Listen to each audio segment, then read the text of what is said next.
20% of businesses fail in their first year, but the percentage of businesses that don't actually start is significantly higher. I've spoken to hundreds of people who are desperate to start a business, but they always give the same excuse. I don't have time, I don't have the money, I don't have the right idea, or another one is them being scared of failing. By the end of this video, I'd have helped you overcome these. Let's break down these 4 main blockers that I see all the time. 1, I don't have time. Everyone has the same 24 hours in the day. The ones who actually succeed in business are the ones who are willing to trade their time in order to actually work on the idea. Now, the easiest way to look at this is if you think about how much time do you actually spend watching TV, how much time do you spend watching that Netflix episode or series or whatever. Are you willing to trade 1 Netflix episode per day in order to potentially build your dream lifestyle? Business is about repetitions. Similar to the gym, the more consistent you are, the more consistent work you put into it, the more you're actually going to get out of it. 2, I don't have the money. You don't need money. You don't necessarily need any sort of capital whatsoever in order to actually start a business. It's something that a lot of people, I think, actually get wrong. Many businesses start with absolutely nothing. Services businesses,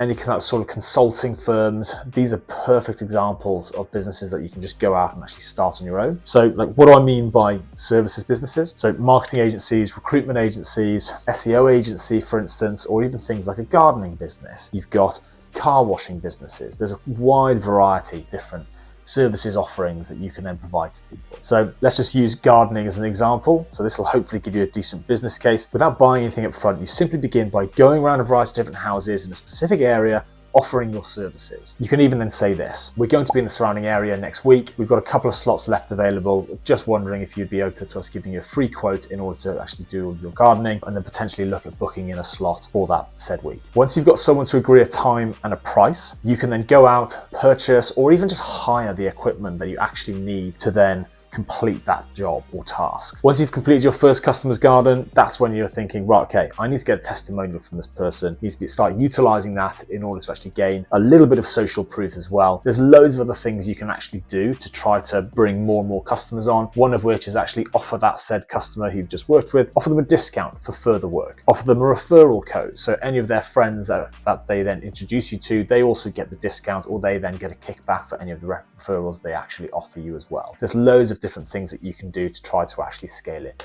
But the thing is, it's just getting that first customer across the line. 3, I don't have the right idea. Now, you don't need to have a groundbreaking idea in order to actually build a business. Businesses are really simple. They solve problems. Look for pain points, find a solution. Everyone wants to be able to build the next big application or the next big product. Those sort of businesses, you need a lot of capital behind you, through whether that's through investments, or if you've already got a previous existing business that can then start funneling cash into it as well. That's also another route you can go down. It's actually a really, really good idea to do that. So if you do have ambitions to building something extremely large, try starting off by actually building out the services part of the business first. Utilize that capital in order to then invest into building out a product, which is actually therefore going to help you scale a lot further. 4, I'm scared of failing. Now, at the beginning, everyone is scared. It's not just you, absolutely everybody is, so don't worry about it. But one of my favorite sayings is do one thing every single day that scares you. You need to actually embrace the failure, because from failure, you will actually learn. Failure is feedback. You'll learn more from actually doing than you would from actually researching as well. I think you'll also actually be really surprised at the amount of support that you'll start getting from friends, family, business colleagues, whatever. Everyone actually wants you to try to succeed. Like, no one is there thinking, oh, I really wish this person's actually gonna fail. So I think a lot of these problems do actually lie within your heads, unfortunately. You do just need to kind of kick yourself and just get the ball rolling. So what steps should you then be taking? Your first step won't be perfect, but just take it. It's not supposed to be perfect. I think Alex Hormozy said, volume creates skill. Do more, learn faster. Really, really nice quote from him. Second one, make it ridiculously small. Just focus on one particular thing. So if you're looking at, for instance, like building an application, first, sell it as a service manually, as I said earlier. Or for instance, if you want to actually sell products, validate those products before you actually... Got my little pooch coming around. You right, Isla? I say little, she's a big Rottweiler. Where was I?